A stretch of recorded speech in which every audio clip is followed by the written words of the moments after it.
गर्मी में गरीब बेटी की जादुई खास की एसी। ओह, कितनी गर्मी लग रही है। ऊपर से ये टेबल पंखा भी मरमर कर चल रहा है। एसी लगी होती तो मस्त नींद आती। तभी पंखा चलते चलते जोरदार आवाज करके बंद हो जाता है, जिसकी आवाज से गरीब सत्यकाम का परिवार जाग जाता है। अजी, ये इतनी तेज आवाज कैसी थी? क्या मालूम चंदा, पर ऐसा लगा जैसे कुछ टूट गया। तभी भारती टेबल पंखे को देखती है। पिताजी, वो देखो, टेबल पंखा टूट गया।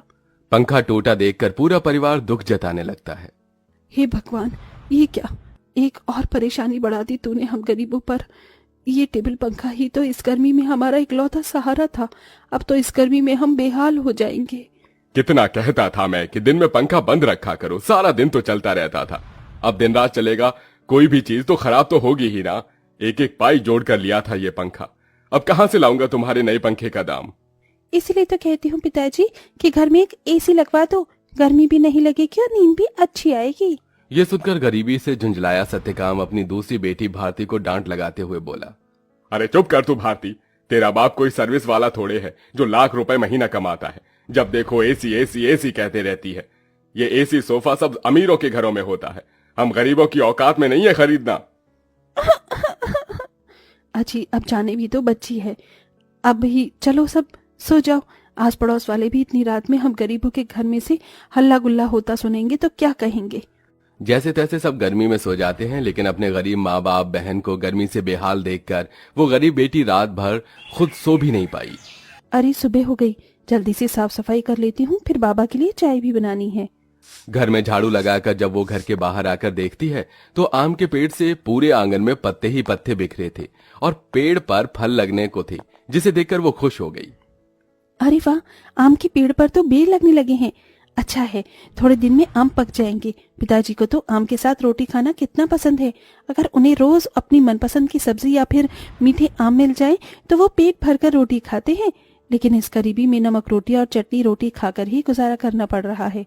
इस घर की बड़ी बेटी होते हुए भी मैं अपने गरीब माँ बाप के लिए कुछ भी नहीं कर पा रही हूँ। मेरे प्यारे आम के पेड़, मैं उनके लिए कुछ करना चाहती हूँ। खास करके भारती की ख्वाहिश है कि हम अपने घर में एसी लगवाएं। सबसे पहले मैं अपनी कमाई से अपने घर में एसी लगवाऊंगी। गीतू रोज ही अपने आंगन में लगे उस आम के पेड़ से अपना सुख दुख बांटती थी। वो पेड़ जैसे उसके परिवार का हिस्सा बन चुका था, क्योंकि गीतू ने 5 साल की उम्र में आम की गुठली बोई थी और हर दिन उसमें खाद पानी डालती, जिससे आज पेड़ इतना विशाल और फलदार था। पेड़ के नीचे हर कुछ दिनों में घास उगाती, जिसे गीतू जुगाड़ लगाकर कभी घास की चटाई तो कभी कालीन बुना करती थी। गीतू, मैं और तेरे पिताजी जमींदार के खेत पर जा रहे हैं काम करने। माँ, आप और पिताजी अपनी खेती खुद क्यों नहीं उगाते?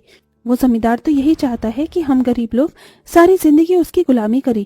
तभी तो धूप में वो आपसे गधों की तरह काम करवाता है और सिर्फ 100 रुपए ही देता है पूरे दिन के। पिताजी, आप ही तो कहते हैं ना कि हम गरीब किसान मिट्टी से सोना उगाते हैं। हाँ बेटिया, लेकिन एक गरीब के लिए 2 रोटी कमाना रोज की कठिन चुनौती होती है, जिसे पार करना पड़ता है। सत्यकाम और चंदा चिलचिलाती कड़ी धूप और गर्मी में खेत पर आते हैं, जहां जमींदार ठाठ से कुर्सी पर बैठा था और नौकर छतरी लिए खड़ा था। ओहो, बाप रे बाप, कितनी गर्मी है, आग बरस रही है। इतनी गर्मी में तो एसी की ठंडी हवा छोड़ने का मन ही नहीं करता।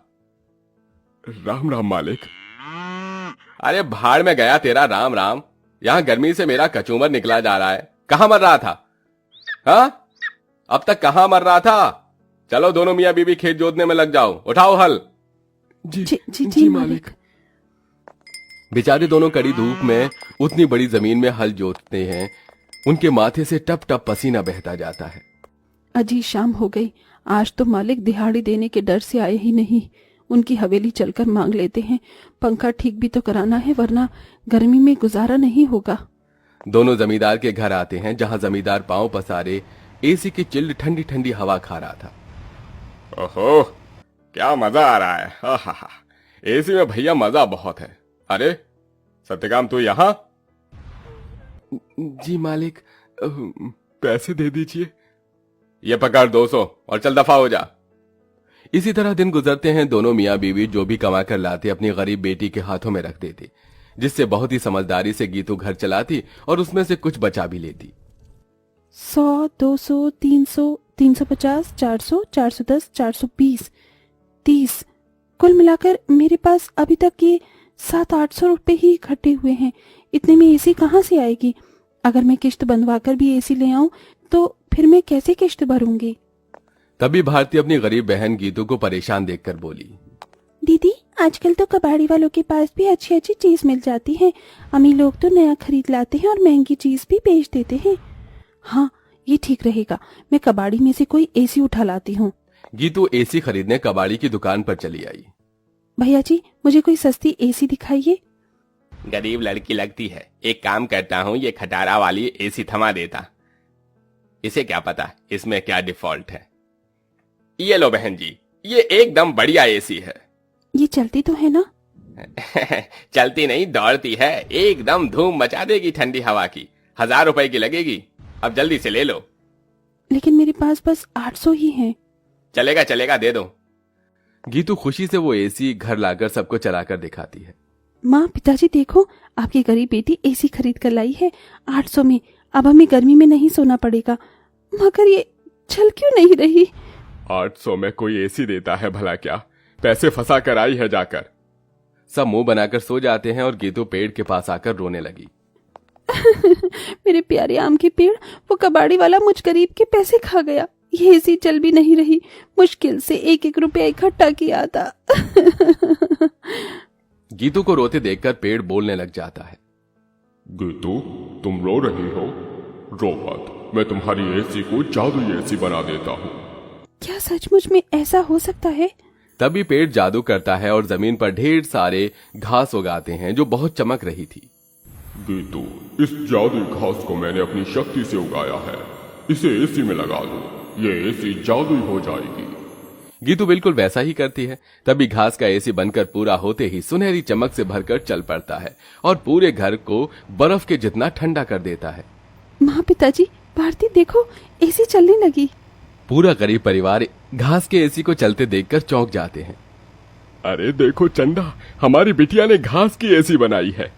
हाँ जी, लेकिन ये घास की एसी कैसे चल रही है? ये एसी कूलर तो बिजली से चलते हैं। तभी जादुई घास एसी के आंख कान मुंह बन जाता है। एसी इठलाकर बोला, क्योंकि मैं जादुई घास का एसी जो हूँ। ये लो, जी भर के खूब ठंडी हवा खाओ। अरे वाह दीदी, क्या धांसू एसी बनाई है। हम गरीबों जैसे घास की एसी है। एसी तो बड़े बड़े अमीरों के घर में भी नहीं होगी। अब हम गर्मी में एसी की ठंडी हवा में सोएंगे। तभी चंदा रोते हुए बोली, बिटिया, अगर दिन भर इस एसी की ठंडक में ही सोते रहेंगे तो कमाएगा कौन? बगैर खून पसीना बहाए पैसे थोड़ी मिलता है। ये कहते हुए चंदा रोने लगती है। तभी जादुई घास एसी में से ठंडी हवा के साथ नोट बरसने लगते हैं। लूट लो, लूट लो, जितने चाहिए लूट लो। देख क्या रही हो? अरे रामा, ये जादुई घास की एसी तो लक्ष्मी मैया का रूप है। चंदा देख, कैसे करारे करारे नोट दे रहा है ये एसी। क्योंकि मैं कोई मामूली एसी नहीं बल्कि जादुई घास का एसी हूँ। मैं तुम्हें हीरे जवाहरात सोना चांदी सब दे सकता हूँ। एसी के इस कथन को सुनकर गीतू ने उसे आजमाया। अगर ऐसा है तो हमें सोने चांदी के सिक्के देकर दिखाओ। तभी एक सुनहरी चमक के साथ जादुई घास एसी में से सोने चांदी के ढेर सारे सिक्कों की बारिश बरसने लगी। तुम तो सच में जादुई एसी हो। माँ, अब आपको उस जमींदार की गुलामी करने की जरूरत नहीं। अब हमारे पास जादुई घास का एसी है। दोनों मियाँ बीबी खुशी से फूट फूट कर रोए। चंदा देखो, अब हमें और दुख नहीं काटना पड़ेगा। ना किसी की ये गालियां खाकर गुलामी करनी होगी। ये जादुई घास की एसी हमें बंधुआई से छुटकारा दिलाने आई है हमारे घर। जाओ सत्यकाम, इन सिक्कों से कर्ज चुका दो। सत्यकाम ने जादुई घास एसी से मिले सिक्कों को बेचकर सबका कर्जा भर दिया और उसने पंखा, कूलर, एसी की अपनी दुकान खोली, जिससे गरीब भी कम दाम पर एसी खरीद सके। उस गरीब बेटी के बनाई जादुई घास एसी ने उसके गरीब परिवार का भाग्य बदल दिया।